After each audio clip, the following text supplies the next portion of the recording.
started a YouTube channel for it, and I'll they're not all the talks are there yet, but they will be there sooner or later.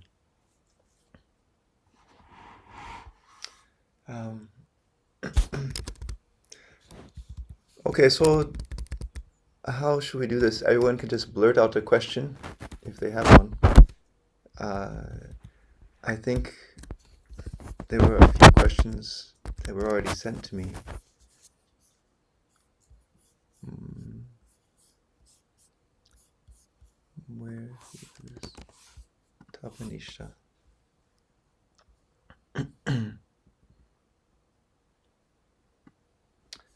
Okay, I placed in the chat the questions that were asked so far.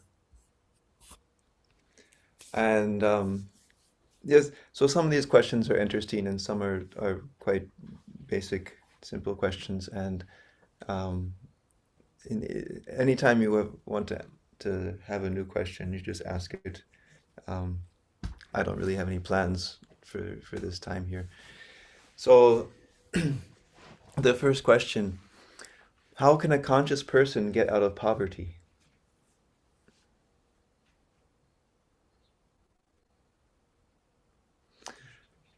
Conscious person. Okay, well, next. Get out of poverty. What's poverty? Poverty means when you're very Yes. poor, Ah, right? And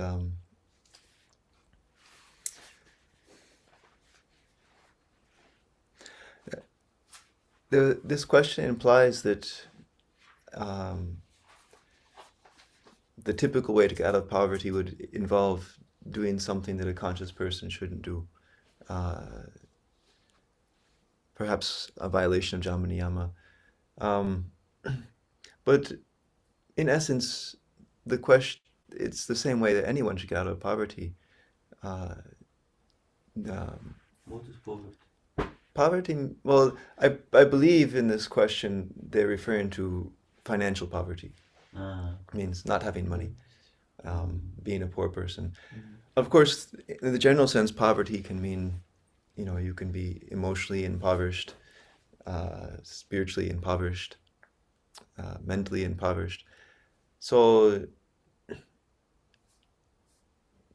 growth and development in all the three strata of life, the physical, mental, and spiritual, are all part of Tantra. Um, Now, if we had a different society, we wouldn't be asking this question. How can one claw oneself out of poverty without violating any of the principles of Jama Niyama or compromising their spiritual development? But um, in the current society, sadly, especially in a number of countries, poverty is part of life. There are a lot of countries in the world where most people are poor, where most people, we would say, they don't have the minimum requirements of life. Now, in Ananda Marga, of course, we have the theory of Prout. Um, and Prout is a theory of how to build a spiritual society in the practical sense of the term. And maybe we can start to have some classes about Prout in this Big Teams session. Prout does not explain how a person living in a capitalist society who is suffering from poverty, what they can do to get out of it. What Buddha said in this regard is whatever occupation you have, it should be a good occupation. Part of his Eightfold Path was right livelihood. And my guru has interpreted the meaning of right livelihood in different ways. There is obviously the most straightforward idea about right livelihood, means that your occupation should not harm anyone else. This is the fundamental idea behind right livelihood. The right occupation is that the way you choose to sustain yourself, to make your money, to support your family, ideally it should be something that is also a service to the world. You know, for example, um, being a teacher, right? A teacher gets money, but it's also service. You know, and the idea behind taking second lesson is that whatever work you're doing, it is service to the world, even if you're getting paid for it, right? Now there are certain jobs which require you to violate spiritual principles, and therefore it's very hard to ideate at all that they're service. You know, any job that requires you to be dishonest, for example, you know, the stereotypical used car salesman, you know, he knows the car has problems, but it's not in his business interest to be honest about those things. You know, so this type of job, of course, um, would compromise the principles of spirituality, and a conscious person should try to avoid this kind of employment. And it is, part of the challenge of the spiritual life that sometimes we have to choose between what is good and what is profitable. It may come a time in your life where maybe it's not a black and white decision between doing something evil and doing something good to make money, but one job would pay more money, but one job you feel would help more people. And which one do you choose? But the more elevated definition of Buddha's term proper livelihood or proper application, proper occupation, is that the occupation of your mind should always be to remember your Ishta mantra.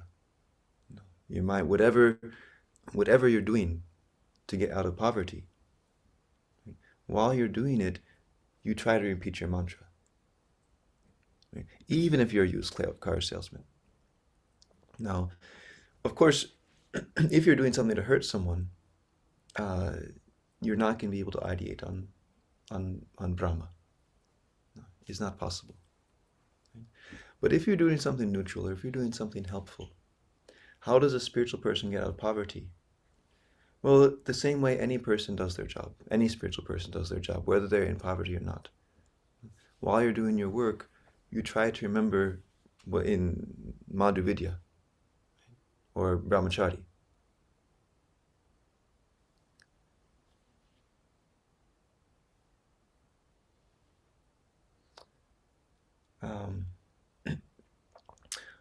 I don't know if I've answered the question that the person intended to ask. This is about all I can say. I don't see that there's any contradiction between making money and leading a spiritual life. What Tagore has said is that in modern society, poverty has become something shameful. It has lost its fundamental quality of simplicity. There used to be a certain dignity about poverty, right?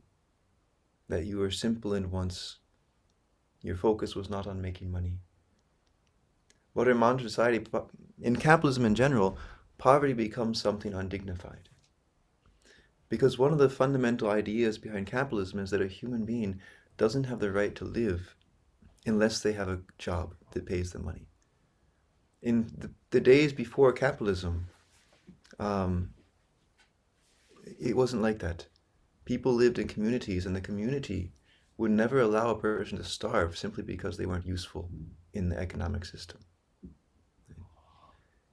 The process by which led to capitalism, one of the major events in that was called the Enclosure Movement in England. In the Enclosure Movement in England, they put walls around all the farmland so that poor people couldn't grow their own food, and therefore they had to work in the factories. And so they created something new. They created poverty. Before that, there were people who didn't have money, but that didn't mean they were poor, because you didn't need money to live. Right? You had access to land, you had access to water, you had access to community, you had access to food. But in society, poverty has become something sort of sinful in the sense that if you don't have a job, you don't have money, you don't have any support system that's going to take care of you. Um, and therefore, poverty becomes something very shameful. In a society which is defined by consumerism, poverty means you're not taking part in the system of society we have. So I guess another question about this poverty is oftentimes it's not a question of not having enough money, but a question of having um, desires which are beyond the means of what you can afford. And so sometimes a conscious person needs to examine their poverty very carefully and say that maybe I'm not so poor after all.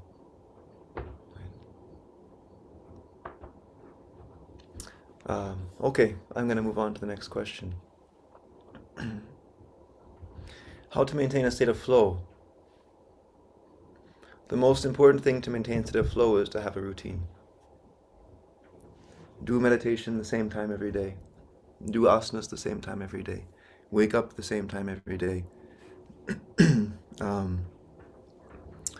And having a job is actually very helpful for this. Right? Have a job, you have to start work at a certain time, you finish work at a certain time. It really helps to have this kind of flow. I think many people have recognized that when you go on a vacation, it's very hard to follow some routine. But when you have your work, okay, you follow your routine, but on Sundays you stop. So that's the most important thing about flow, is to have a routine. Now, part of Bhagavata Dharma includes flow. Flow is called rasa in Sanskrit. And so Bhagavata Dharma says Vistara, Seva, Rasa, and Tasditi. Vistara means expansion. Every human being has an innate urge to expand their mind and expand their consciousness. Even someone who is maybe, 80 years old, 90 years old, you still see them trying to grow, trying to expand. The reason we have this urge to expand is because we're on the path of Pratisanchara. And it's not just humans have this. Human beings have to do something for their expansion. It has to be a willful effort to expand. But life in general is in a process of expansion of consciousness, expansion of growth, development of mental capacities. And since we are part of this evolutionary process, we also feel this urge inside of us. But as we're human beings, right, we have to express this urge with our own willful, intentional actions. So Vistara is a very important part of expansion. And the reason you feel it so intently is because in your heart you know you have a goal you're moving towards. And in your heart you know that you don't end when your body dies. Everyone feels deep inside that they have another life after this life, and another life after that life. If you didn't feel this, if you really believed, if you really sensed that when this life ended, whatever progress you made was for nothing, right, you wouldn't have this urge to grow. Right? The urge to grow is because you realize that in your core, you are more than your present limitations. Your present limitations don't define you. Right? You are something far beyond them. So the next principle of Dharma is seva. Seva means service. Service means to make of this world something better than it presently is. You give something not because you will get something, but because you want through your efforts that the world has become better. Now, the reason I talk about Tasditi and Seva is because that's an integral part of flow. Following routine won't give you flow if that routine isn't helping you to expand. Flow doesn't just mean that, every day is mechanical. That wouldn't be flow. That would be boring. Flow means that you're developing yourself and that you're growing And when they talk about rasa in terms of Bhagavad Dharma, what it really means is that your mind is moving in the same wave as the cosmic mind. You have established a harmony between the flow of your mind and the universal flow of the cosmic mind in this universe.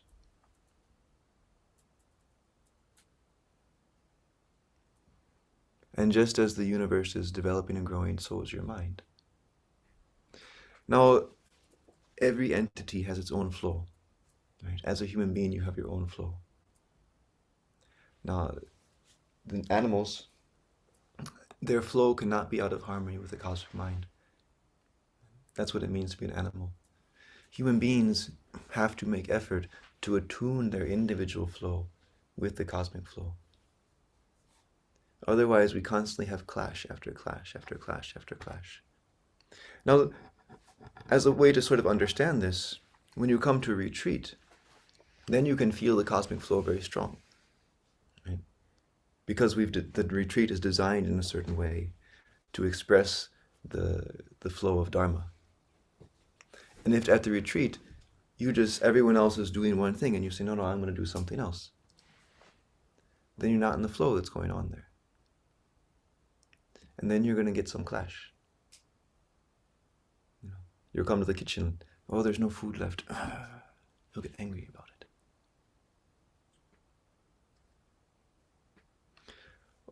When you're in your own individual life, how do we have that flow? Certainly you can make a routine for yourself. But how can we feel that the flow of my mind, in its process of expansion, in its efforts to do service, is in harmony with the cosmic mind? For this, we have the principles of Jama Niyama. They are exactly for that. So that my actions remain in harmony with the flow of the cosmic mind.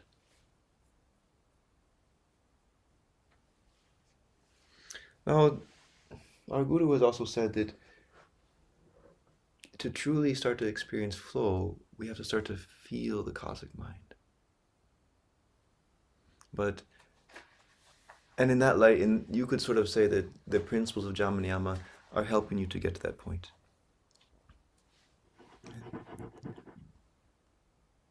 Brahmachari is the goal of Jama. The most important principle of Jama is Satya. The goal of Jama is Brahmachari.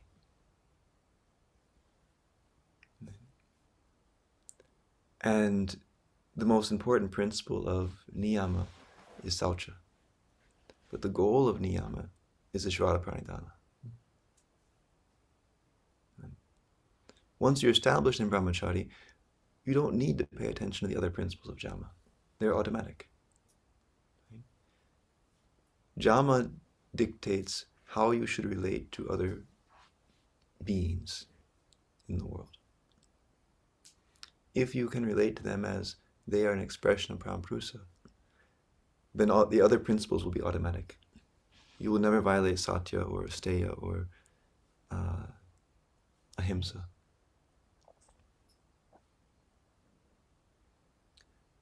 Niyama dictates what is my relationship to myself. What are the guiding principles when I'm in my own flow, when I'm trying to establish my own flow? We'll say with Saucha, Santosha, Swadhyaya, Tapa. But once you're established in Ishvara Pranidhana, that means you're established in a flow. And then the other principles follow automatically. Which is most important, you said? Self-purity. Purity, but why is most important?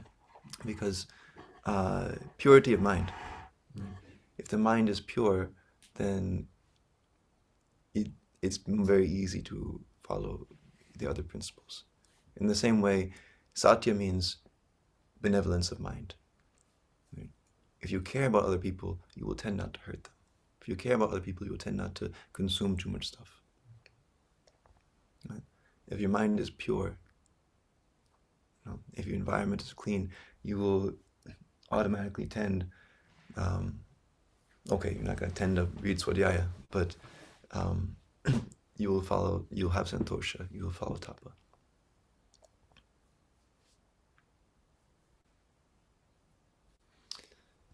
Okay, so I'm going to move on to the next question. And actually speaking, any of these questions, we could just make it into a whole lecture, especially how to maintain state of flow. Uh, this Acharya Chandranath, he wrote a book called, no, he didn't write a book.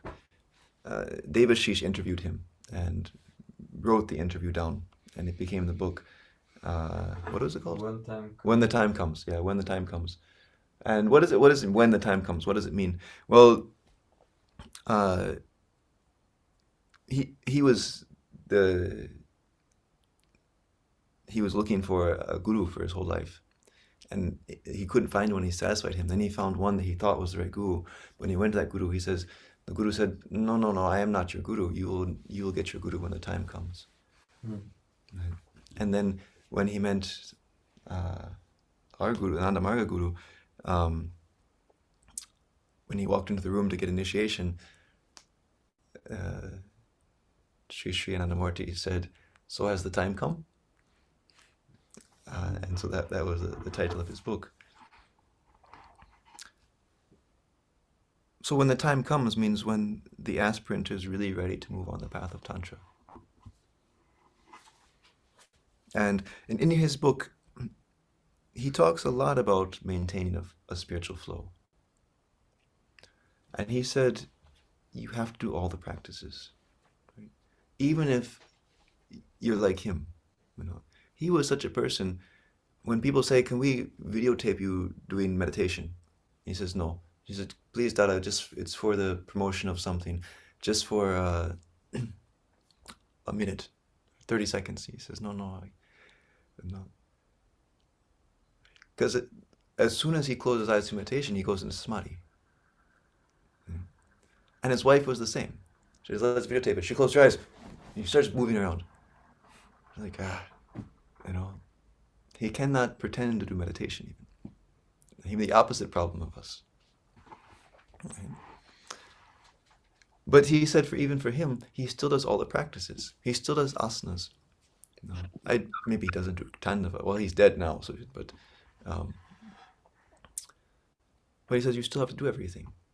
Just because you can go into samadhi doesn't mean you can stop doing pranayama, you can stop doing first lesson, you can stop practicing asanas, you can stop practicing service. Because what you can do now, if you stop doing those other practices, eventually you won't be able to do that. Because by doing those practices, you establish a certain flow that led you to a point where you start to experience something in your sadhana. And if you change that flow, then eventually you're not going to have that result anymore.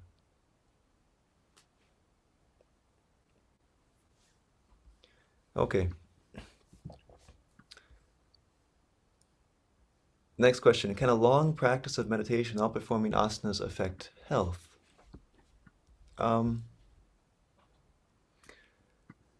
It's not going to hurt health. Meditation is not going to be bad. It's not that if you do meditation and you don't do asanas, that somehow it's worse for health than not doing meditation. Right? In terms of physical health, right, doing any practice is better than doing nothing. Right? If you're only doing asanas, not meditation, that's good for health. If you only do kaushiki, that's good for your health. If you only do kirtan, that's going to benefit your health. Any spiritual activity is going to have effect on their hormones, which is going to be beneficial for your health. So even if you just choose one of the 16 points, it will still help you. But, so maybe a better question. So yes, it will affect your health. It will improve your health. And there are a lot of diseases in yogic treatments where meditation is the primary remedy for it. There's a lot of remedies, but the main one is dhyana, right? 6th lesson, specifically cancer. Right? There are some asanas listed, but it says the most important practice is doing sadhana. And that is the most important practice for a lot of diseases, because especially through sixth lesson, we're getting the positive microvita. And these positive microvita have a great effect on your health. And the controlling chakra gland of all the glands, right, is here in the Sahasrara chakra. Right? And that is going to influence all the other glands down below, if your mind is pure and if you're doing sadhana. And so it's not only that without asanas, if your meditation becomes perfected, right, asanas becomes more or less, slowly, less and less important.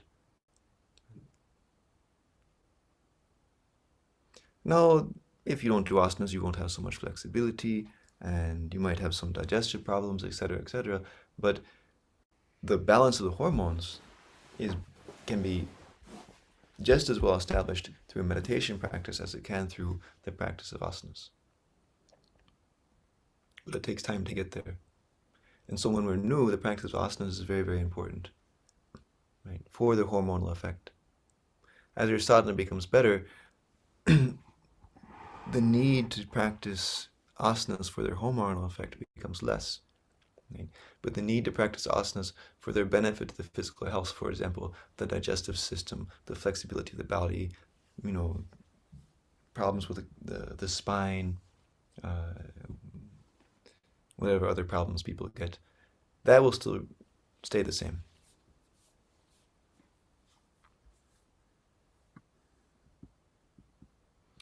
Next question. What to do if I enjoy meditation but don't want to do anything in everyday life? So you just want to do meditation all day. I guess I'm interpreting this question as, say, the person wants to do only meditation. I don't want to do anything in everyday life. Or maybe it means I enjoy meditation but I don't want to do any of the other practices of Ananda Marga. And well, about the first question is that there's nothing wrong to do only meditation for a period of time. Right? If you feel I just want to do more and more sadhana, I have an urge, I want to run away from everybody and just sit in my room and do sadhana, yeah, do it. Right? But don't lie to yourself and think that this is, going to go on forever. Like, if you are such an individual, such a highly established yogi, that the only service you needed to do in this world was sadhana, and you could just sit in your room and do sadhana until you got liberation, you're probably not going to be asking me this question. But for most of us, it is very common, especially when you're new to the spiritual path, to have this urge. I certainly had it when I was, even before Ananda Marga, when I was practicing Zen meditation. I had a dream to go find some cabin in the forest and chop my own wood and just sit there for a year, reading books and doing meditation. I never got to do that, probably because I met Ananda Marga and became LFT. But that's a natural urge to do it. And there's nothing wrong to do it for a time, to get established in your sadhana, to remove the distractions of life, to help you make a transformation to a different type of person. Our Guru has said to develop yourself in Jamniyama, a certain degree of solitude is necessary, a certain degree of isolation is necessary. And in a world where most of us have grown up very extrovertly and have a mind full of extroverted desires, and you're constantly bombarded by things from the internet and chats and everything, and yeah, of course, there's something inside of us going to say, no, I want to get away from all this. And I recommend it. Do it. For a while. A week. A month. But in the end, if you try to do it for long term, you're just going to hurt yourself. Because you have samskaras. All of us have samskaras. Your samskaras need to express themselves somehow. And the more you put effort to do your sadhana, the more your samskaras need to be expressed. And so if you're sitting there trying to force your mind to do sadhana, and don't give any engagement in the world outside to allow yourself to do service, to allow yourself to express your samskaras, your mind has become like a like a bottle of soda that you shake up, you know. It's gonna once you take the top off, you're gonna start repressing yourself. You have no way to channelize all the things inside yourself. And after a while, you won't be able to do meditation anymore. So it is okay to withdraw from society for a short time to reestablish yourself in better habits, and then return to society with a new outlook and say, okay, I want to do some service. Right? But you cannot do sadhana without doing service. You will not progress. Your samskaras will slowly start to drive you crazy inside. Next, is it necessary to become a vegetarian for spiritual practice? No. Right? Meditation will help anyone, right? Even the only thing you eat is dead animals, right? Still better to do meditation than not do meditation. So certain practices, at least in the Ananda Marga tradition or in the tradition of yoga, are reserved only for vegetarians. Right? I think there are some asanas people can do without being vegetarian. Right? Lotus posture, siddhasana, the meditation asanas, yoga mudra, bhujangasana, dirgha pranam, shavasana, right? Wouldn't it be great if shavasana was only for vegetarians? And if you wanted to sleep, you can't eat meat. And meditation. You can get the first 2 lessons without being vegetarian. 3? Is it 3 or 2? 2, I think. Yeah, so I said first 2. And then with 3rd lesson, if you want to get the higher lessons, you need to become vegetarian. You have to have not just vegetarian, you have to have sentient diet. Now, why is vegetarian important? I think we all know. There's 2 reasons. One is saucha, and one is ahimsa. Now, it's not appropriate to kill animals because you like the way they taste. Right? Simple. Right? It is allowed to kill animals because you need to survive. And so if you're in a situation where there is no vegetables to eat and you will starve, okay, eat the animals. Right? But that's not very common in our society. The other is saucha. Right? Your body needs to be pure to do sadhana. Every cell in your body has a mind. Right? Has a little bit of chitta. That cell is made of the food you consume. Right? And if you consume the right type of food, then the cells of your body will be composed of that kind of food. They will have a certain energy to them. They'll be sentient in quality. If you eat meat, your cells will be, or onions and garlic and other tamasic food, you'll have tamasic cells in your body.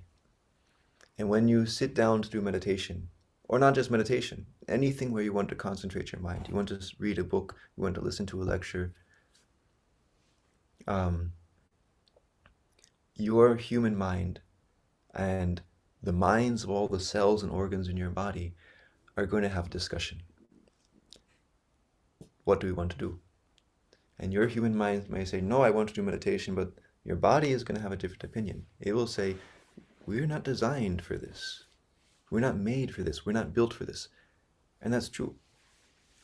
If you're consuming tamasic food, or at least in significant quantities, your body won't be built, because your body is built out of that food, won't be built for doing meditation. Animals which eat meat, they tend to oscillate between aggressive activity and sleeping, lounging around. Right? Think of a cat, right? Just like wants to just relax, take it easy, right? Until this hormone kicks in, the hunting instinct, and then it becomes stiff. Like it's like a different creature. And this thing that was, looked like just a towel lying on the ground, all of a sudden, it's so quick and can kill something. And but if you think of a deer in the forest, a sort of alert stillness, right? That is something that vegetarian animals have. The other thing about eating vegetarian animals is they eat green things. Green things have chlorophyll. Chlorophyll is necessary to produce lymph. Not only for animals, for you also. If you're vegetarian, you don't eat green vegetables, you should start. It will hurt you. And so what chlorophyll is not an ingredient in lymph. It's a catalyst. A catalyst is something that is necessary for the production of some other thing, but it is not part of the final product. And so you need to eat, as a human being, to eat a significant amount of chlorophyll so you can produce enough lymph. That lymph provides the fuel for your glands. Right? If you have insufficient fuel for your glands, you won't have any, the higher glands will be compromised. You won't be able to produce enough of those hormones. For this reason, animals which eat a lot of chlorophyll have greater mental development than animals which eat other animals. And we may think, oh, the cat is very cunning. Yeah, it is. It's a hunter, right? But you can perceive the development of the animal's mind by looking at how it relates to its children. Vegetarian animals have a much closer relationship with their children than carnivorous animals. Right? The cat doesn't care much for its kittens. The kitten disappears. The cat's like, all right, good, I'm free. Right? It is a biological imperative to take care of the kitten for a certain time. Right? It has a hormone for that while the kitten is there. But if you take the kitten away, it's not going to cry about it. But if you take a calf away from a cow, it will cry. Right? If you take a baby monkey away from a monkey, the whole group of monkeys will attack you. And so anyway, yeah, if someone can't give up meat, it doesn't mean they shouldn't start meditation. The practice of meditation will enable them to give up meat. Acharya Nagina was one of the early disciples in Ananda Marga and became a very great yogi and a great devotee. But at first he said, I cannot stop eating meat. And our guru said, well, start meditation. Right? So far, you've only ever thought about how to cook good meat. You've never thought about how to cook good vegetables. And I think this is also one of the big obstacles for people who start to become vegetarian is that, like me, when I became vegetarian, I didn't cook. I was eating peanut butter sandwiches 3 times a day. And I didn't mind much. I wasn't a person who had a big samskara for food, at least not at that time. When I came to training center, I developed this samskara. It's like, you are part of Ananda Marga, you must love food in Ananda Marga. And but for a lot of people, they become vegetarian. They don't change what they eat. They just took what they were eating and removed the meat from it. And before they were eating like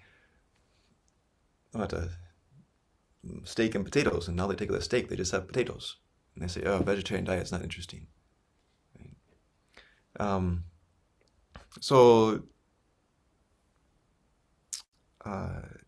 anyway, this gentleman, he kept eating meat and he kept doing meditation, but the time came when his meditation started to become improved, and he just couldn't stand meat anymore.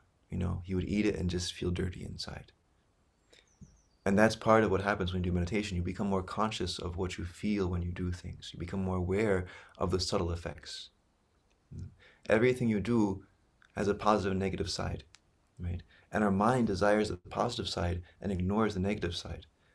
You like to eat ice cream. Right? You don't like to have rotten teeth. You don't like the feeling of sickness in your stomach or the low energy an hour after you eat ice cream. But that's part of ice cream. They come together. Right? But when we dream of ice cream, we're only dreaming of a magic ice cream that has only a positive side. The ice cream in your imagination is beautiful and tasty and doesn't make you feel too cold, and afterwards you can still do nice meditation. But real ice cream isn't like that. No. And and so the more you do meditation, the more you start to become aware of the the entire experience of your actions. It means the reaction to those actions. And slowly, slowly, this makes you not want to do things like eat meat. You start to feel bad about it. You start to be aware that I don't want to kill the animal. When I eat this, I feel sleepy, I feel static, I feel polluted inside. And that will eventually give you an inner urge to stop eating meat. Okay. Wealth, success, family. Is it spiritual without yoga practice? So is the pursuit of wealth, success, and family, are they spiritual without the practice of yoga? I mean, if by yoga you mean specifically yoga, it can be. But if by yoga you mean the general sense of spiritual practice, any kind of spiritual practice, um, no. I mean, things become spiritual because we have an outlook towards getting closer to something subtle. Now, the pursuit of wealth, success, and family can lead to your development, no doubt. If you live your life as a good person, you're going to grow. You're going to get closer. Obviously, for almost all of us, we've had many, many lifetimes as a human being before we started practicing yoga meditation. And those lifetimes and the actions we did led us to the point where we were ready to start a spiritual life. And so for so many generations, we were farmers, we were shopkeepers, we were traveling businessmen, we were soldiers, right? Yeah. What were you? I was a pirate. We were pirates, right? We were all sorts of things. We were mothers, housewives, cripples, doctors, lawyers, but you probably didn't make progress during that life. Who knows? But there are some good lawyers. I'm just joking around.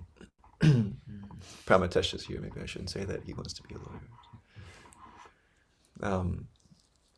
No, so as long as you live a, predominantly decent life, you're going to make some progress. And you will do things that were bad, and then you're going to suffer them the next life. But nonetheless, you made some development towards a goal. Baba was talking he made a demonstration with, what's his name, Dasurat. And he said Dasurat, he gave him the ability to see the disembodied mind of the people who had died recently. And actually they were all over the place. He's like, wow, these disembodied minds are everywhere. There was a dead cow that died 10 minutes ago, a person that died a half hour ago, and they're all over all these dead minds floating around, and what a scary world it must be if you can see them all. But then our guru asked Dasurat, so the mind in front of you, tell me about it. And Dasurat said, oh, he was a teacher in his last life, and he was mostly a good person. And then our guru explained that, yeah, he was a pretty good person, but he had two flaws. He believed in the caste system, and he was a chauvinist. So he had a superiority complex in relationship with his wife, didn't treat her so well.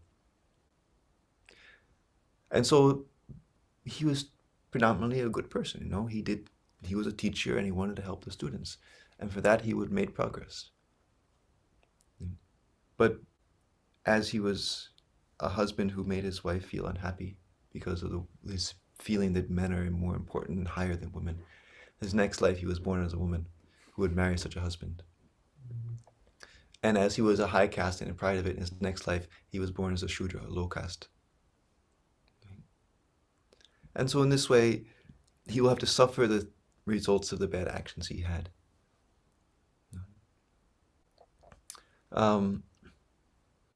So yes,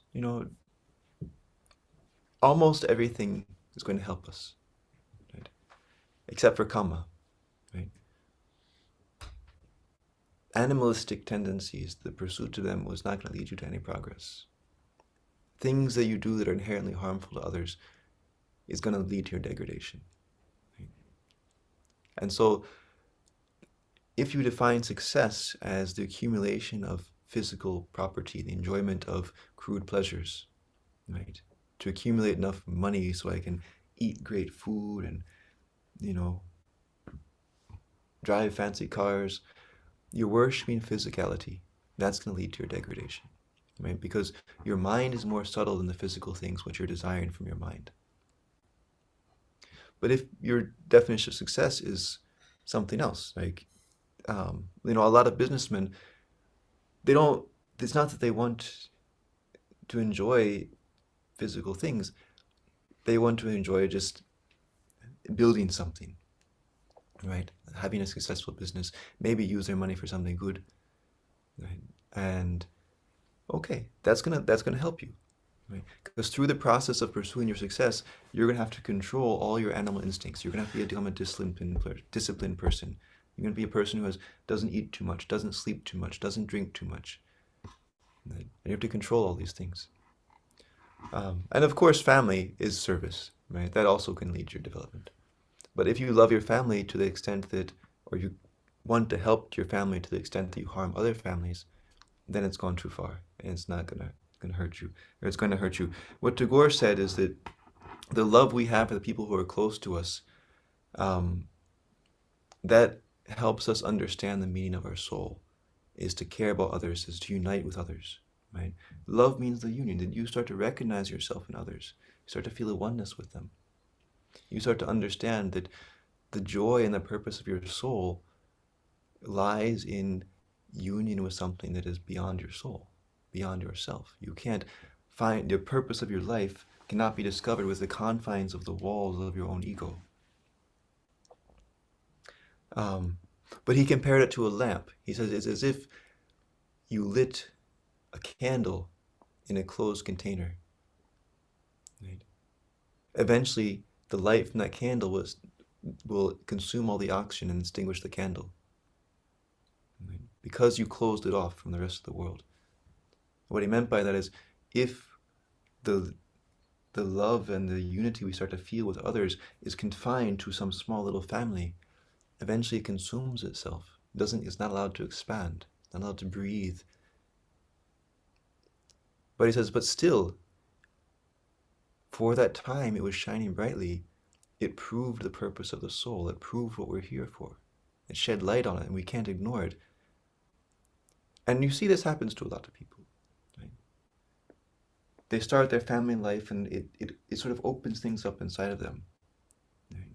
They start to feel love and understand that my life is beyond the things my ego desires. They start to care for others for the first time. But as they grow old, sometimes because they insulate themselves from caring about anyone except their family, that care becomes something of the ego, right? Eventually the ego just incorporates those people whom you used to love as part of their own ego. Okay, moving along. How do I get... Oh, my volume was off. I hope not anyone was trying to talk. My speaker was turned off. How do I get out of any depression when you hate your life? How to get out of any depression when you hate your life?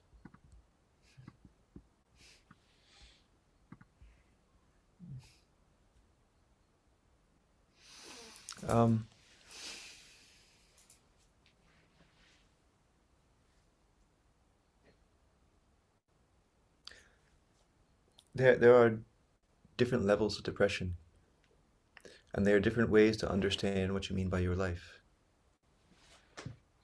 Right. Eckhart Tolle, he was fond of saying, you don't have a life, you are life. When we view life as a possession we have, we separate ourselves from this abstraction of a life which we possess or we embody. And so a lot of times when people say they hate their life, I mean, they hate the situation of their life. They hate the role they play in society. They they feel their friends aren't cool enough. They're not important enough. They're not tall enough. They're not pretty enough. They don't make enough money. And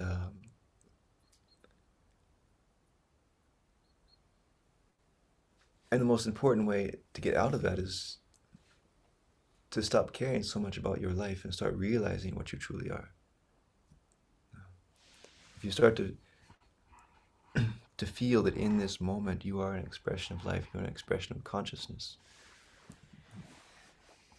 If you can let go of the importance you attach to some of the details of your life, maybe you'll stop hating it so much. It's hard sometimes. You define yourself according to certain things.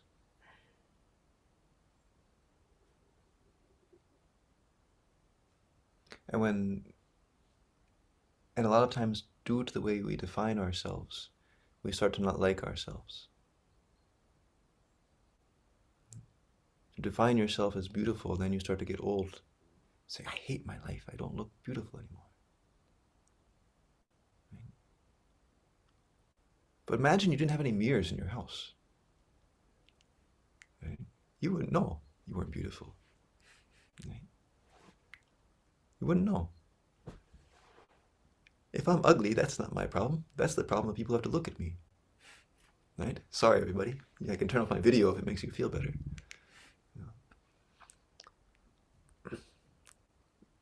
But if I keep looking in the mirror and define myself based on my perception of other people's feeling of attraction towards me,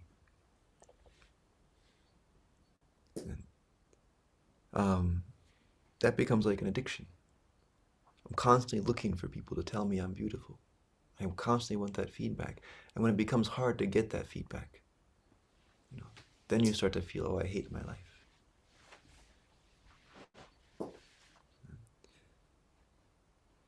It's very common, like someone is, not so common, the stock market crashes and a bunch of rich people kill themselves. I've lost my money, my life is over. No. Another thing Eckhart Tolle said, he said, when you're thinking about these things, when you're looking at yourself, when you're feeling like this, I hate myself, you're upset about your life, he says, stick to the facts. And he gave the example. Imagine you were a very rich guy, you had a limousine, and then one day, you lost all your money. You're sitting there having to take the bus to go somewhere. And there are a lot of other people sitting on the bus and they're enjoying the day and the sun is shining and it's nice to ride the bus. But your mind is not like that. Your mind is just saying, I don't have my limousine, I hate this bus. The reality is you're sitting there waiting for a bus. But you add so many other things to it. My life is ruined. That's not a true statement. I don't have money in my bank account is a true statement.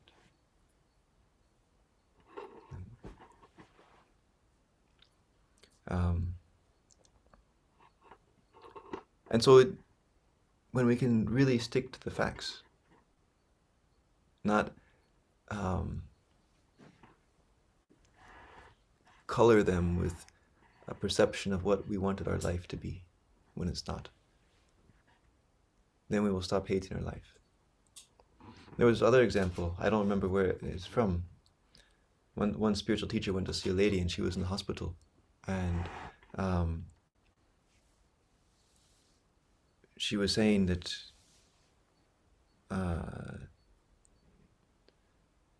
my life is just problems. I have a huge problem. I don't want to live anymore. And the spiritual seeker said, you have a problem? What is the problem? I don't see a problem. And the lady said, you want a problem? I'll show you a problem. And she has a blanket covering her legs, and they took off the blanket, and one leg was swollen up, very big. And he said, "Oh, I see. I understand the problem. You think your right leg and your left leg should be the same size."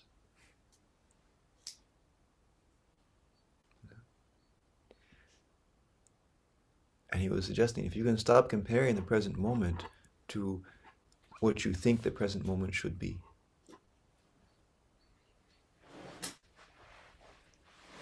That's a pretty extreme example, the lady who has this physical problem. But that's usually why we hate our life. We're comparing the reality of the present moment to something we think it should be. And we believe it so much that we can't accept what is really there. And as long as you cannot accept the moment, the realities of this situation of your life, you will never be able to ideate. You will never feel happy. Because Brahmapurusa is the present moment. There's all these, New Age spiritual teachings. Live in the present, be in the present. Right? What does it mean to be in the present? If I'm sitting here, I'm not thinking about the future, I'm not thinking of the past, but I'm angry about something that's happening right now. Does that mean I'm in the present?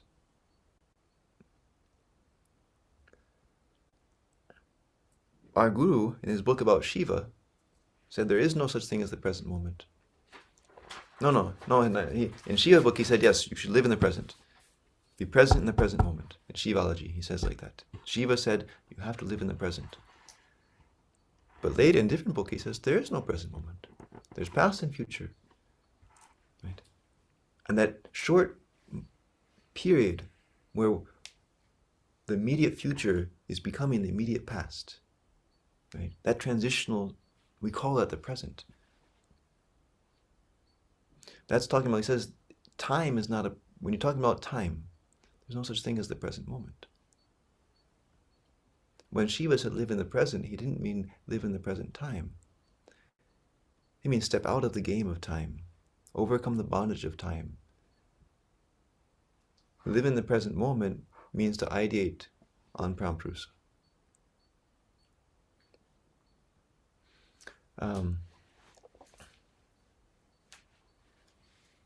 No. And a part of that is accepting. And generally speaking, if you're doing sadhana and some thought comes to your mind, what can you do about it? The first step is you have to accept it. You can't pretend it's not there. Another word for that is you have to tolerate it.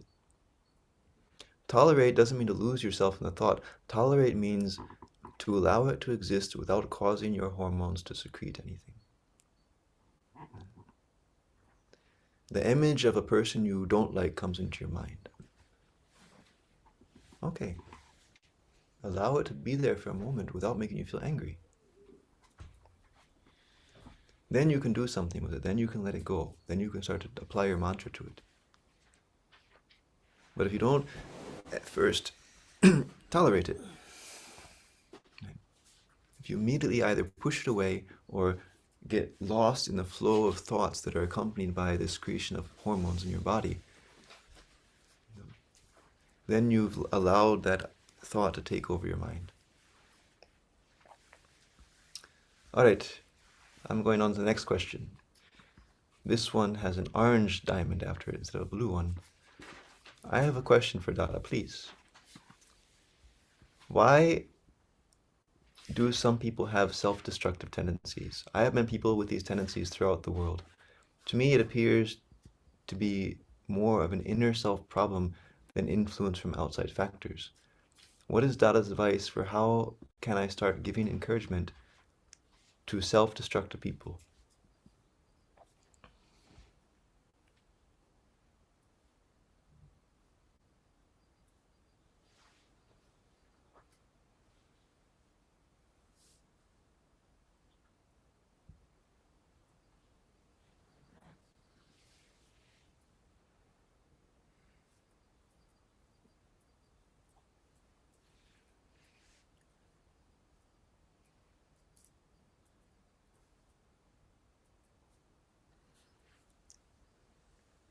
Um, there are a number of reasons why people do self-destructive things. Why all of us do self-destructive things. We all do it sometimes. You know. We have vrittis. We have some scars. We feel unhappy, and we look towards um, the pursuit of some limiting form of pleasure to make us feel happy for a moment. You know, you feel something happens, you feel clashed. Right? If you went upstairs and sang kirtan meditation, you would be able to channelize that clash and use it to do something good.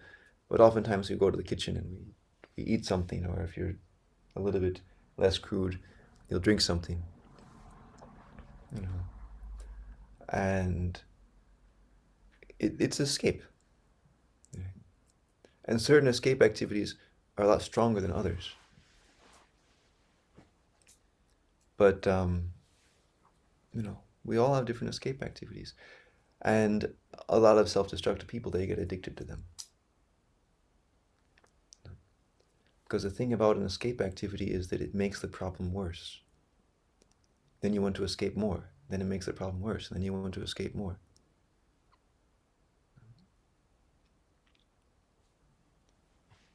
You've become a very bad alcoholic when you drink to get rid of the hangover. And self-destructive person is basically doing that in some way or other. They don't like something about their life. They escape from it. And that makes the problem worse because they didn't face it. And then that gives them more urge to do something to escape from it. You have some work to do. You watch a YouTube video. Now you've less, after the video's finished, you have less time to do the work. Why? Now it's even more difficult situation to face. I'll watch another YouTube video. Now I don't have to think about it. I don't have to start, right? Because you have to start work, you have to put effort. Right? Mind is lazy and it's okay, watch a YouTube video. But now you have less time, so you need more effort. So the urge to watch the YouTube video is going to be stronger. And until there's some external pressure to make you stop, you're going to keep on doing it. So there are other reasons why people have self-destructive tendencies. Sometimes they hate themselves. And when we talked about biopsychology a few months ago, we talked about depression at the level of second chakra versus depression at the level of the third chakra. And depression at the level of the second chakra is really the sense that I feel incapable of facing the world. I don't feel I have developed the psychological capacities, right, to live as a productive human being. And so depression is one form of hiding from that fact. You get to the point when someone talks to you, says, can you do this? Come on, make some effort. You say, I can't, I'm sad. I'm sad today. Right?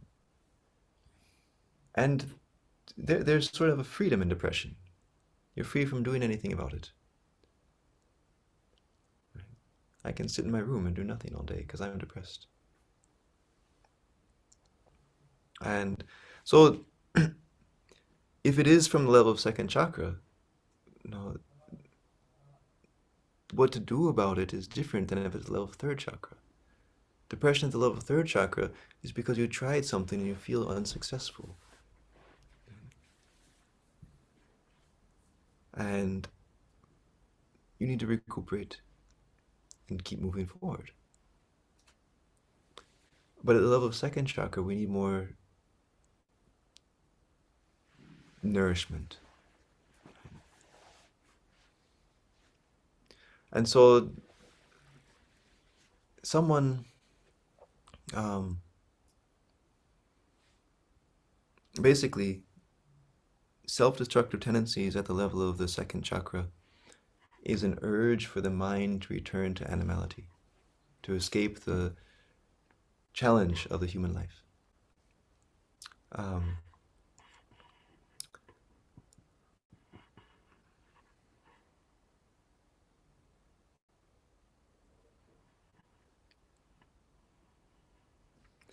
I think that one of the best things such a person can do is to engage in service.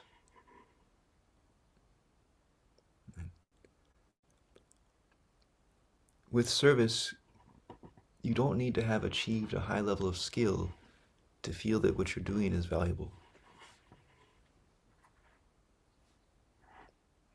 For other people to feel that you're important.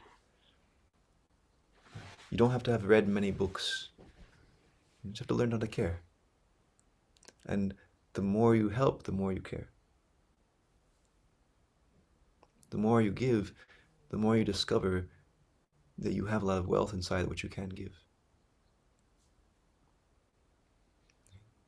Through the act of giving, through the act of caring, you understand your wealth and your power. By being miserly with your energy and with your feelings, you don't understand what you have inside.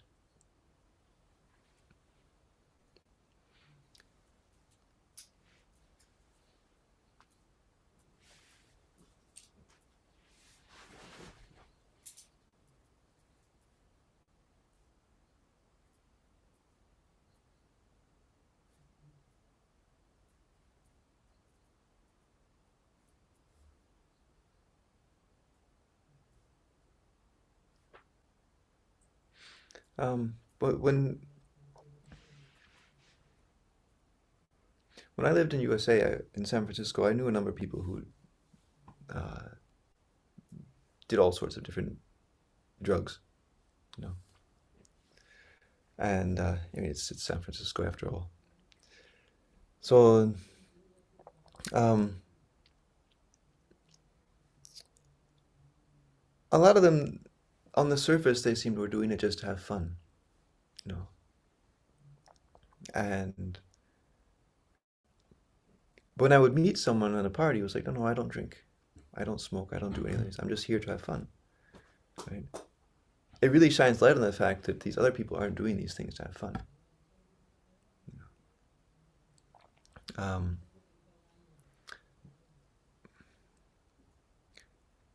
they're suffering inside.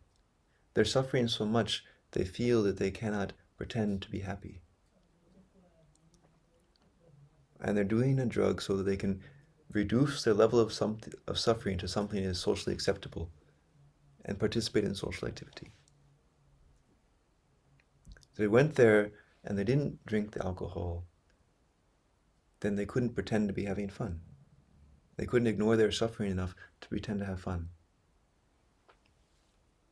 And they say that about alcohol, right? Drown your problems. Drink them away. Drown your problems. Drown your worries. And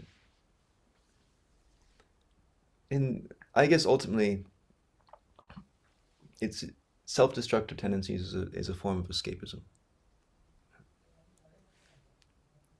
And the only way to help them is to give them the capacity to understand what they want to do and to support them as they make effort, you know, to try to do something good. It's not so helpful to say, I want to stop drinking. I want to stop smoking. It's more helpful if there's something else, you know, you don't focus on the problem, right? You focus on a goal. Not doing a bad thing isn't a goal. Becoming something good is a goal.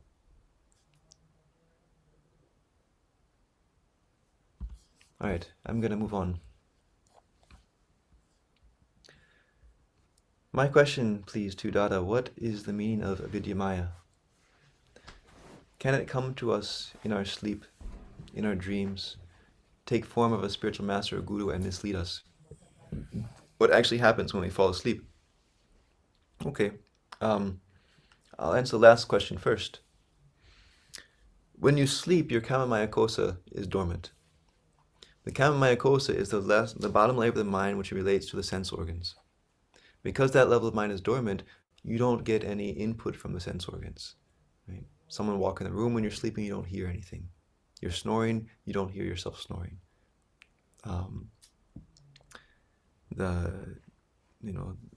Someone's cooking some nice food, there's a bad smell, you don't smell it.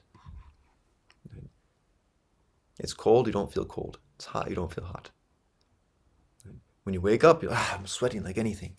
And sometimes it's so cold, the cold will cause you to stop sleeping, or the heat will cause you to stop sleeping. So in this time, but the Kamamaya kosa is asleep, but the Manomaya kosa may or may not be awake. If the Manomaya kosa is awake, there'll be images in the Manomaya kosa. That's called dreaming. And because the Kamamaya kosa is closed off, you think the images in your Manomaya kosa are real. There's not a big difference between daydreaming and dreaming. The two differences are, one is when you're daydreaming, you know it's not real because your senses are still there. The other difference is when you're daydreaming, you have more control over it. But not always. Sometimes you're daydreaming and you can't stop.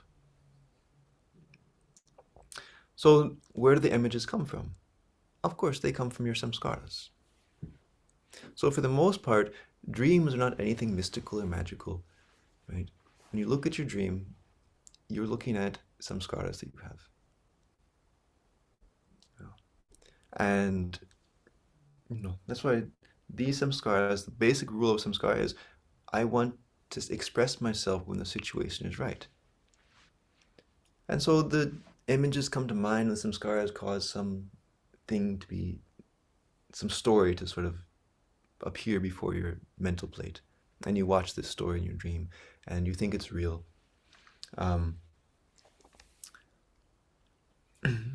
And that's why psychologists, they like to look at dreams. Because the dream can say about a person's psychology, they can tell about a person's samskaras. Now, if you have a dream and someone's chasing you, okay, it means you're probably running from something, psychologically speaking.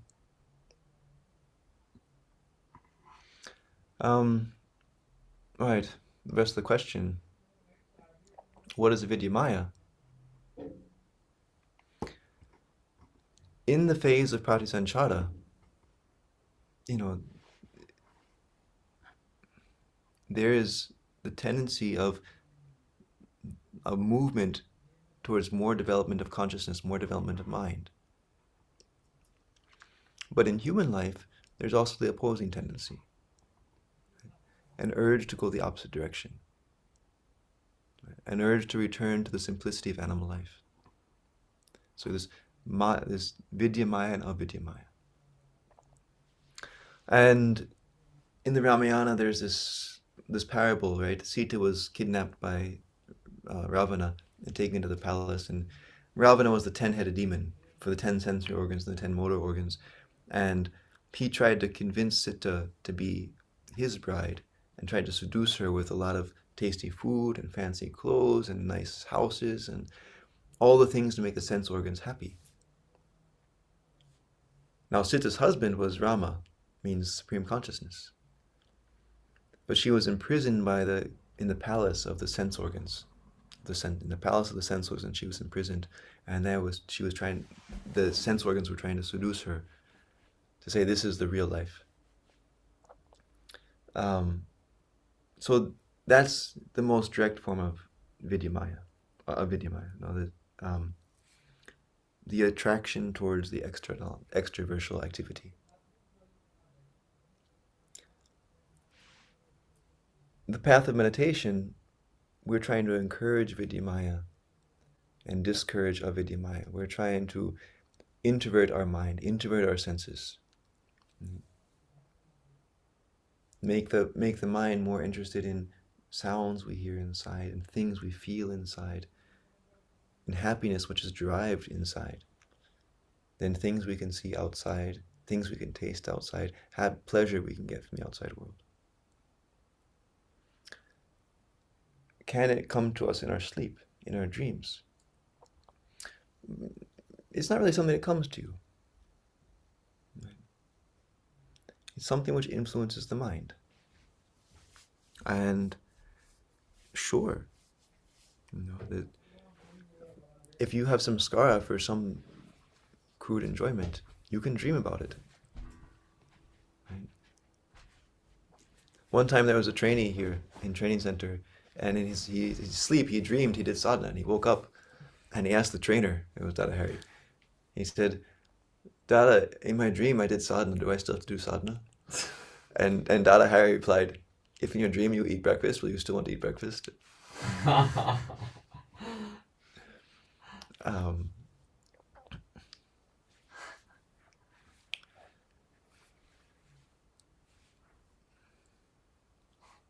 The Vidyamaya and Avidyamaya are the two contrary urges of the mind towards extroversion and introversion. And the mind will have these tendencies when it's sleeping also.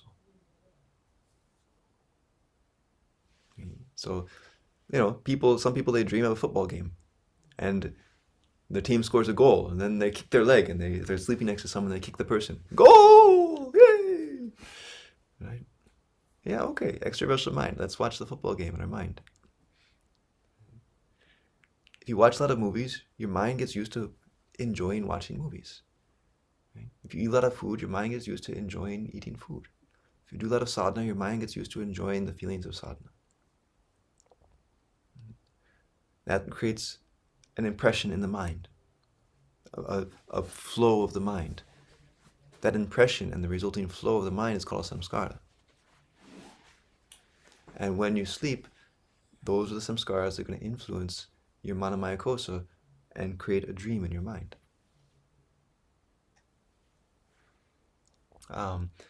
Can they take the form of a spiritual master or guru? Not likely. Very unlikely. It's not like a ghost or some like evil spirit that's trying to trick you or something like that. No. It's like a Vidyamaya, it's like, we're gonna go into this person's dream, pretend to be the guru, tell them to wake up and skip Panchajanya and eat cake. And they'll get up and eat cake and say, why you didn't do Panchajanya? Baba told me to eat cake. I ate the cake. He's my guru. And that's not going to happen. When a spiritual master appears in your dream, generally it's not that that necessarily that spiritual master came into your dream. Right? Is it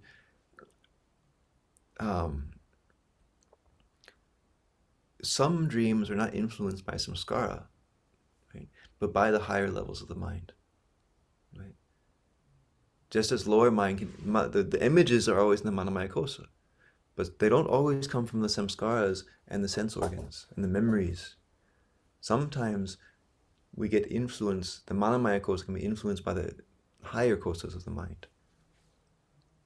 And when the higher kosas of the mind influence us, right, a lot of times our mind, to understand that influence, is going to create an image through which it can speak to. Right? And so if you are a Buddhist and you get some inspiration from a higher level of the mind, maybe you'll see Buddha and he'll say something. Right? Because you associate that spirituality, that Brahmapurusa, with the image of Buddha. And so in your dream, that becomes a samskara for you, that image. And in your dream, when there's something that wants to express itself, it's going to form some image in your mind. Okay? Now, sometimes you can have a dream of your guru, and you don't even see the person. Like, you don't even see the guru, right? You don't even hear the words. You just know he's here, or she's here.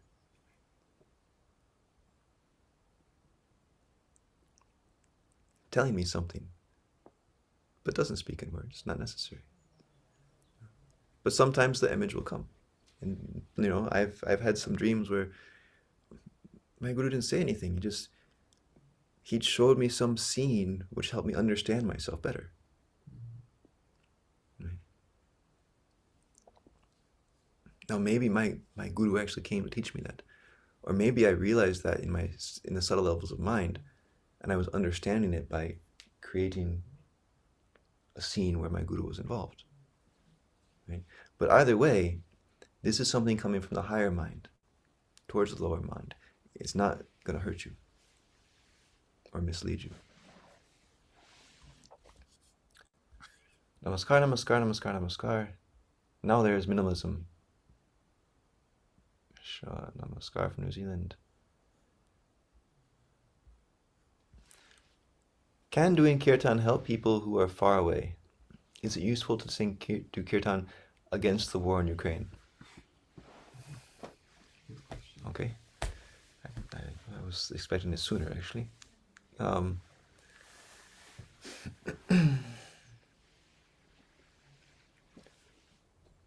It's not going to hurt.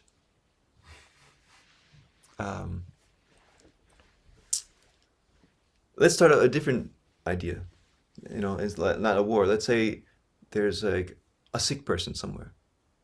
Let's say, okay, there's a person in USA has cancer, and we're going to sit here in a training center. We're going to sing kirtan 24 hours and try to help that person with cancer. Will it help? Probably not. Kirtan is a spiritual practice. Right? Its purpose is to sing for Brahmapurusa. Right? Kirtan is going to attract Microvita. It will help the planet. Right? But if I'm singing kirtan here, and I'm with all my heart for Brahmapurusa, and that attracts positive microvita to this world, I don't get to determine what those microvita do. Right? I can't say these microvita are for that person in USA with cancer, no one else. No. They came from Brahmapurusa. Who am I to say where they go? Now, there are certain minds that are very highly advanced. Right? I can do something. But generally, that's not what kirtan's for. If the person's in the room and say, okay, we're going to sing kirtan and you can sing kirtan with us, okay. They'll get benefit by being in the room, especially if they're also singing the kirtan. You can sing kirtan, I can put the computer there, the person with cancer can, lying on their bed, sing kirtan along over Zoom. They'll get benefit from it.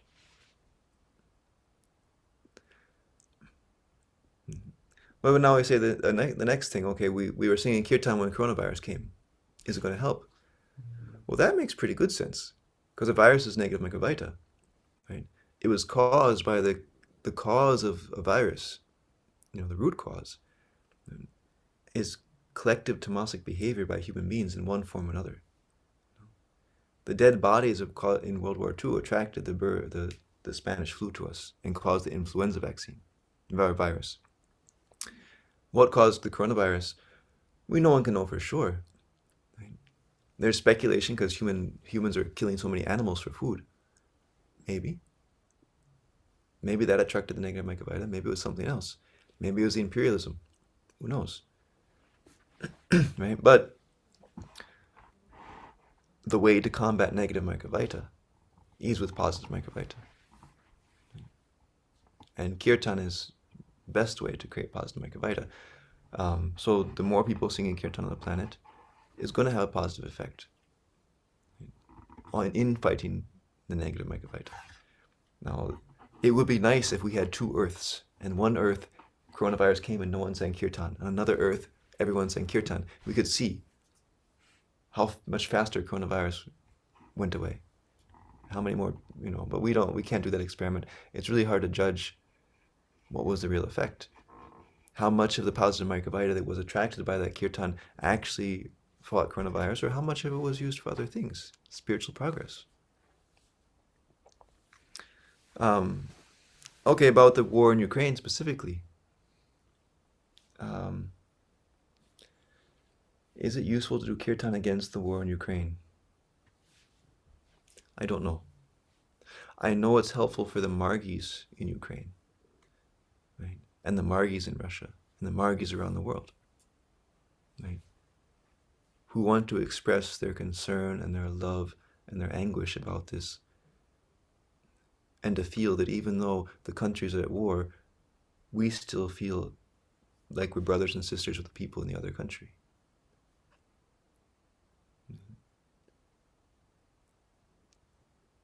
If it's going to make Putin do something different, I have no idea.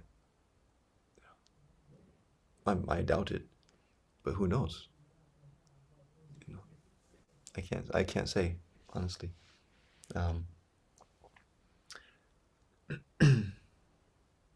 Right? There have been a lot of bad people, did a lot of bad things on this planet since we started singing kirtan here. You know, there was the Khmer Rouge and the genocide in the Philippines. There's Stalin. A lot of earthquakes and disasters and things like that. But I can't say what would have happened if kirtan hadn't been here.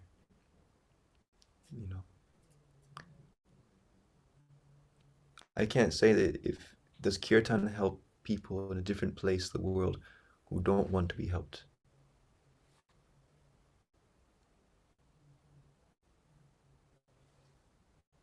We have 15 minutes. 15? My clock is We have- slow then. We have 15. Yeah, then Professor gave Yeah. preparation. Okay.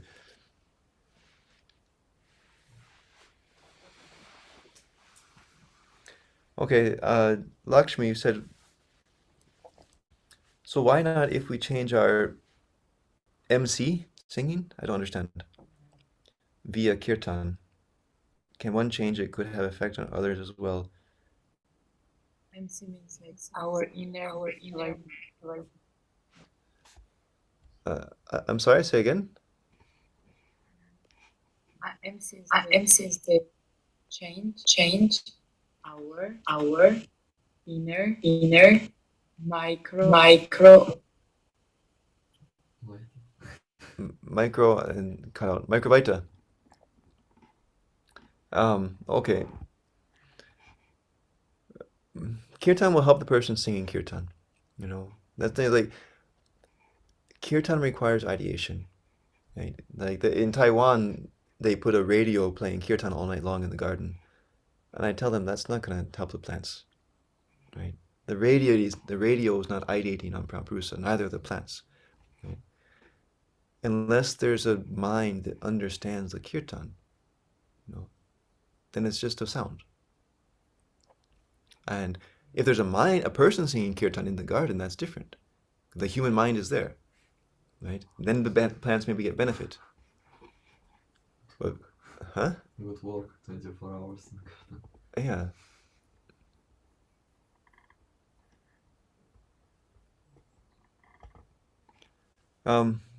Yeah. I can say the things I know. It will help because there's Margis there, and the Margis singing kirtan everywhere is going to have a positive effect on, a subtle positive effect on the people in the surroundings. Right? By doing kirtana meditation, we are having a positive, subtle effect on the world. But is it going to affect the political situation?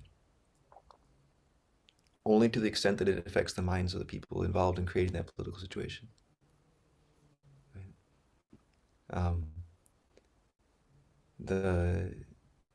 I don't think kirtan's going to stop the bullets. And but I think it's very good we're doing it. I think that the love we can generate by singing kirtan will change the world. But that change is going to be in a subtle way. And that subtle change is eventually going to change the crude world. And the real, like when we study neo-humanism, how are we going to remove the geo-sentiments and socio-sentiments, right, that are causing these conflicts and causing these wars? And a lot of us, when the war comes, we start to feel our sentiments very strongly. Oh, I thought I was very spiritual, but now I realize, oh, I love this country much more than that country.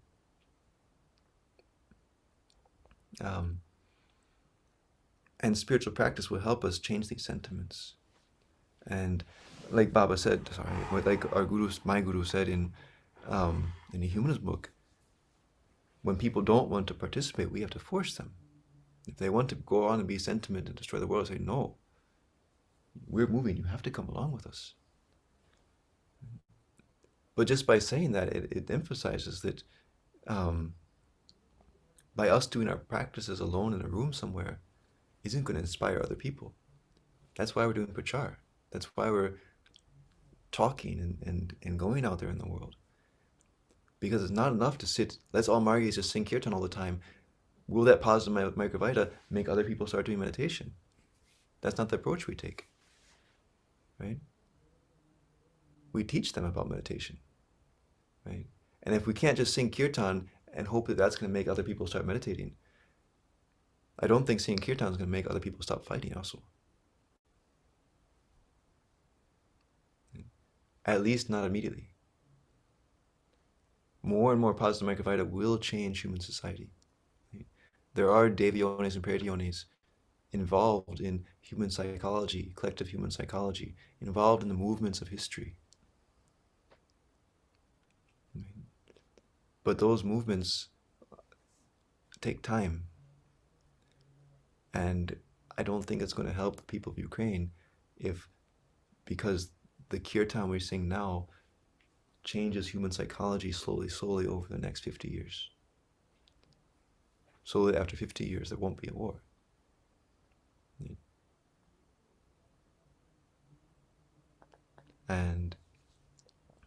But we can take the war as a sign that we need to do more spiritual practice. We need to create a world where we don't have things like this happening. And that's up to us to do it.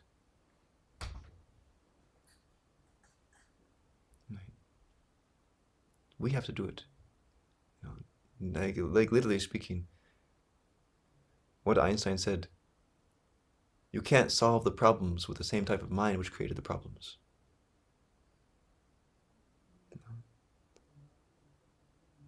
The politicians and the political leaders and the capitalists and the materialists, they aren't going to solve this problem because that's the thinking that created the problem. We are changing the human consciousness and changing the human mind. And that's going to solve the problem. But that's a long-term solution.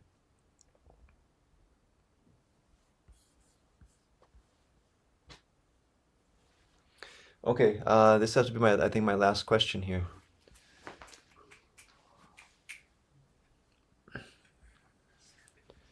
It's not really a question. He's talking about the water. Yeah, I mean, water has some kind of memory to it. That's why homeopathy works. And obviously there's microvita involved in water, and there's microvita in kirtan. And I believe there's homeopathic remedies for people who have emotional problems, But I don't think if we gave Putin homeopathic pills, it's going to make him withdraw from Ukraine. Slip it into his water. These things are subtle. Okay, so we want to get ready for the kirtan. After 15 minutes, we'll start Akhanda Kirtan. If anyone has a question, they can type it or speak it. After 10 minutes, we start Prabhupada. Yeah, so after 10 minutes, we'll start Prabhupada Samgit. No, I have a question about this, what you say, remedy, which? Homeopathy. Homeopathic, yeah. Does it work if you don't believe in it, or you should believe, or? If you don't, the question is, does homeopathy still work if you don't believe in it? I guess there's different stages. Are you convinced it's not going to work? Do you just not believe it, or do you believe it will work? I have a feeling that definitely your belief in the medicine is going to have an effect on its efficacy. And when I was here, there was a training brother who was a homeopath, and he wanted to give people homeopathic remedy for everything. He's like looking out. Oh, I can give you for that. I can give you for that. I don't know. I've had homeopathic medicines a number of times. I never felt any effect, but they were always for things like I was constipated when I was a trainee, and I was like, oh, take this pill, and then they're always like, is it working? I'm like, I don't know. It's not like I had a headache and the headache's gone. Um, I'd have poor digestion, and there's so many things involved in poor digestion that it's hard to know what change really had what effect. Um, so I didn't think it was going to work, and it didn't work.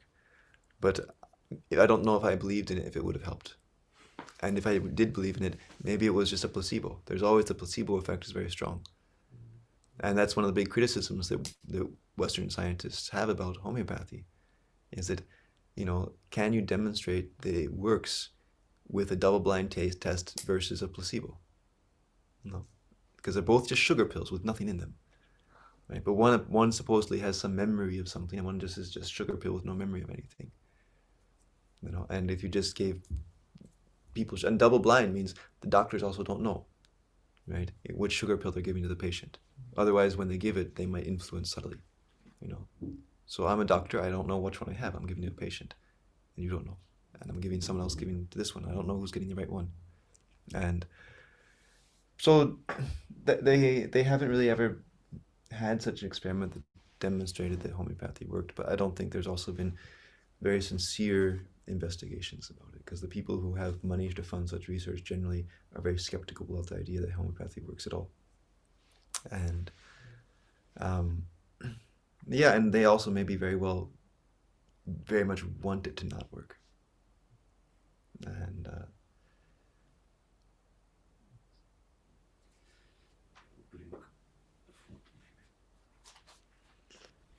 but a lot of people swear by homeopathy. They say, "Oh, I took this homeopathic medicine; it cured the problem so fast. I had a bad leg; it cured it so fast." Big flower.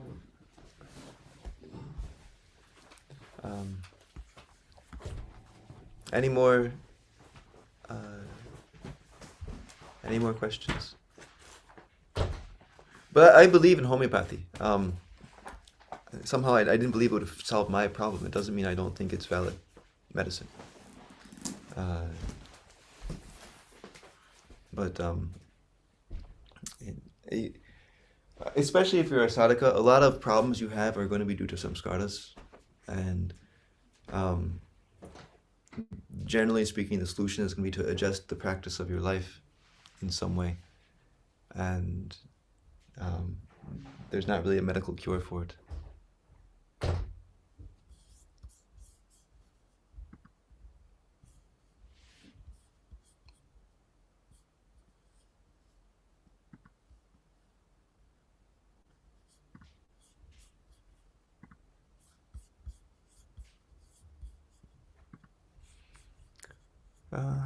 Okay, I'm gonna stop the recording. Yeah.